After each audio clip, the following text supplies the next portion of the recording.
Hello guys, welcome back to my new video. और इस video में बात करने वाले हैं how to save your funds in Canada. GIC और सैलरी को कैसे सेव करें कनाडा में, जिससे आप अपनी 4th और 5th सेमेस्टर की फ़ीस में हेल्प ले सकते हो। पहली बात तो गाइस, जो जीआईसी है ना भाई, वो आपको कभी भी 3rd टर्म से पहले या 4th टर्म से पहले नहीं मिलेगी। उसका एक पीरियड होता है, जो वो पूरे पीरियड में आपको एक ईएमआई की तरह आती है। और जीआईसी का जो मेन पर्पस होता है वो होता है कि स्टूडेंट्स यहाँ पे आके स्ट्रगल ना करें। कुछ लोग क्या करते हैं, जीआईसी का यूज़ फ़ोन्स वगैरह में कर लेते हैं, गाड़ी खरीद लेते हैं, ये कर लेते हैं, पर नहीं, उसको सेव कैसे करना है आज बताऊंगा कि कैसे जीआईसी को सेव करना है। और अगर आप लीगली 20 घंटे काम कर रहे हो तो उसमें से $300 से $400 कैसे बचाए जा सकते हैं। तो guys, first of all area to area matter करता है। आई एम इन सरी, ठीक है। और एरिया टू एरिया इसलिए मैटर करता है क्योंकि यार ये है लोअर मेनलैंड, शायद मेरे को एग्जैक्ट नहीं पता। तो ये है लोअर मेनलैंड। और जितने आप महंगे एरिया में रहोगे ना, अगर आप वैंकूवर में रहोगे तो वहाँ पे ऑब्वियसली बात है हाउस रेंट होगा $600 से $700, ठीक है। अगर आप लीगली काम करो ना तो आप अर्न कर पाओगे सिर्फ $1400 या $1500 12 दिन के महीने के, मतलब 12 दिन ही काम कर सकते हो अगर आप लीगली काम करोगे तो 12 या 8 दिन, ठीक है। तो उसमें भाई $1200 में से आपका $600-700 रेंट चला गया, ठीक है। $200-250 आपकी $200-300 आपकी ग्रोसरी में चलेगा, खाना वाना सब मिला के, ठीक है। और भाई क्या नाम है, $200 आपका कंपास कार्ड में चला गया, 400-1100 तो ये हो गए, ठीक है। और यार तुम बाहर जाते हो, कुछ खाते पीते हो, उसका खर्चा लगा लो $100, तो सारे पैसे गए, ठीक है। हाथ में कितना बचा, $150 से $200, कोई सेविंग नहीं।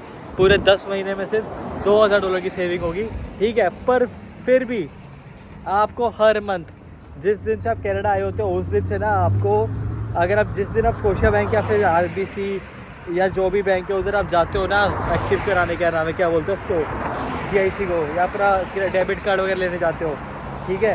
तो भाई उस दिन से ना आपके पास पहले अकाउंट पहले आते $2000, ठीक है। उसके बाद आते 725, जब तक ख़त्म नहीं हो जाते, ठीक है।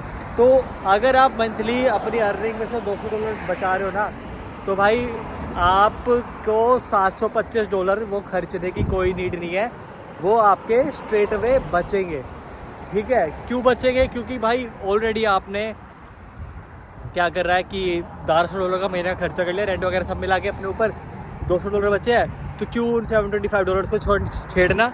और उनको बचाने का एक सिंपल तरीका बताता हूँ यार। एक तो धूप ज़्यादा है तो उधर करते हैं, उनको बचाने का एक सिंपल तरीका है कि यार आपके पास 2 अकाउंट होते हैं, ठीक है।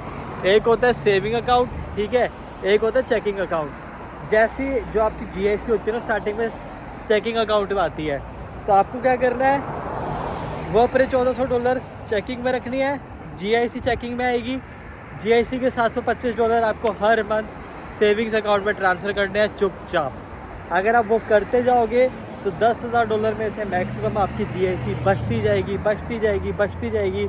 मोटा 1000-1500 जीआईसी खर्च होगी, आपके हाथ में ईयर एंड तक $8000 होंगे एज अ 4th सेमेस्टर या 5th सेमेस्टर की फ़ीस, ठीक है।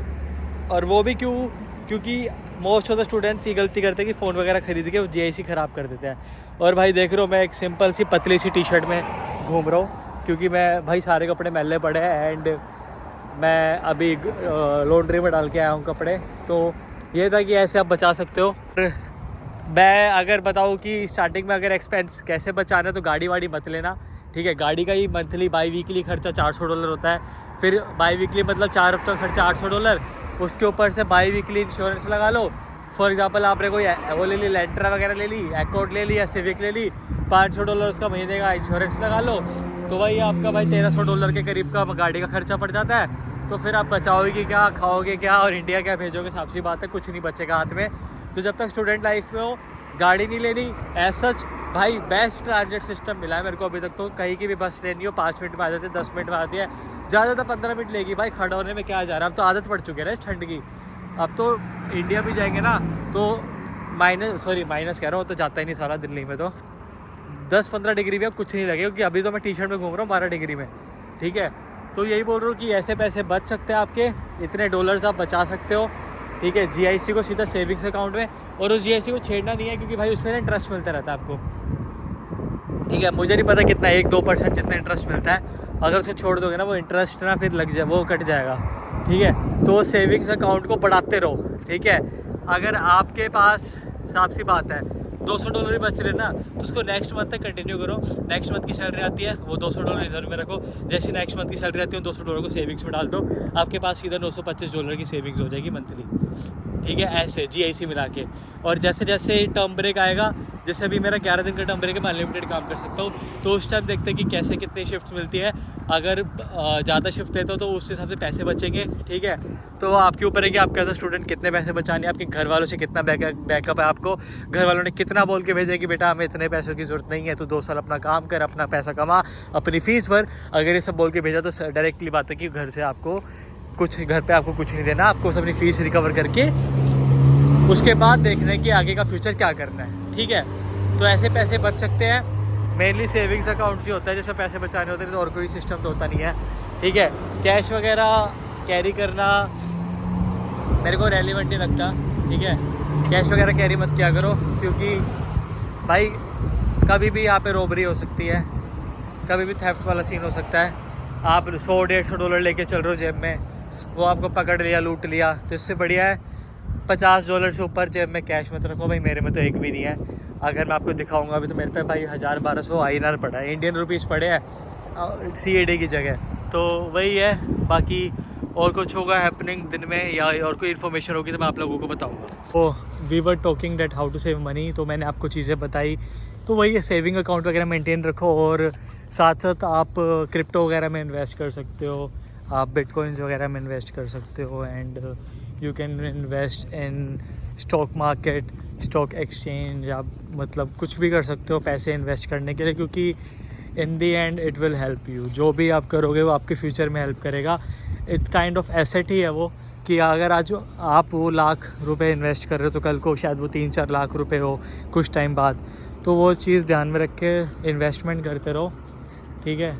और मेन तो इन्वेस्टमेंट है, क्योंकि आज के टाइम पे यार अगर आप इन्वेस्टमेंट करोगे then you will get a good amount of return in future, and थोड़ी सिक्योरिटी हो जाती है, श्योरिटी हो जाती है, एंड डेली रिटर्न आते रहता है। अच्छी अच्छी कंपनी में के शेयर्स खरीद लो, किसी से अगर नॉलेज नहीं है तो किसी से नॉलेज ले लो उस चीज़ की, ठीक है। या किसी के थ्रू इन्वेस्ट कर दो, किसी कंपनी के थ्रू, ऐसे अननोन बंदे के थ्रू नहीं, किसी कंपनी के थ्रू, एंड वो फ़ायदा होगा। वो पैसा आपको आगे बहुत काम आएगा फ्यूचर में, क्योंकि कुछ नहीं पता पैसे की ज़रूरत कब पड़ जाए, ठीक है। वही या तो करंट चेकिंग अमाउंट में उतने पैसे रखो जितने आपका महीने का खर्चा है, और जितनी आपकी सेविंग है वो आप सेविंग अकाउंट में कर सकते हो, या जितनी आपके पैसे रिमेनिंग पैसे होंगे आप अपनी GIC पूरी सेविंग अकाउंट में डाल सकते हो, and it will help you a lot in future. क्योंकि जितनी सेविंग आप आज करोगे वो आपको फ्यूचर में काम आएगी। स्टूडेंट लाइफ में सेविंग ही सब है, ठीक है। क्योंकि पैसे ऐसे उड़ाना बहुत मतलब मोस्टली लोग यार, मेरे को पता है कि मिडिल क्लास लोग फैमिली से ही आते हैं कनाडा मोस्टली लोग, तो उस चीज़ को ध्यान में रख के मेरे हिसाब से सेविंग अकाउंट इज़ बेस्ट, ठीक है। और काफ़ी अकाउंट्स है जिसके बारे में कोई नॉलेज नहीं है। स्कोशिया बैंक से जब मैं भी बैंक जाऊँगा, मेरे को कोई काम है, देन आई विल आस्क कि कितना कैसे और कब इन्वेस्ट कर सकते हैं, किस किस अकाउंट का हमारे पास ऑप्शंस हैं। तो जैसे जैसे मेरे को नॉलेज आएगी I will tell you that. And अब धीरे धीरे गर्मी बढ़ने लग गई अच्छी खासी, रात के 10-10 बजे अंधेरा हुआ करेगा। सो कल मैं शायद कहीं घूमने जा रहा हूँ अच्छी जगह, ठीक है। तो finishing this vlog with same energy and same intensity guys. 625 subscribers पे पहुँच चुका हूँ मैं। 1000 सब्सक्राइबर्स की मंजिल दूर नहीं है, ठीक है। प्लीज़ गाइज इस महीने के एंड तक या नेक्स्ट मंथ के मिड तक 1000 सब्सक्राइबर्स करवा दो, ठीक है। बहुत स्पेशल एक प्रोजेक्ट आने वाला है 1000 सब्सक्राइबर्स पे मेरे फ्रेंड के साथ मेरा। तो I want you all to subscribe my YouTube channel, like करो वीडियो को, शेयर करो अपने दोस्तों के साथ। जितनी आप शेयर करोगे उतना यूट्यूब मेरे को प्रमोट करेगा। तो please guys please please please please subscribe to my YouTube channel Karan in Canada. नाम भी चेंज कर दिया मैंने, थोड़ा रेलिवेंट नाम रख दिया है। सो मिलते हैं कल अगली वीडियो के साथ। कल हो रहा हो आज का दिन, और हर लम्हा एक आखिरी पल की तरह जियो, ताकि ज़िंदगी में कभी कोई रिग्रेट ना हो।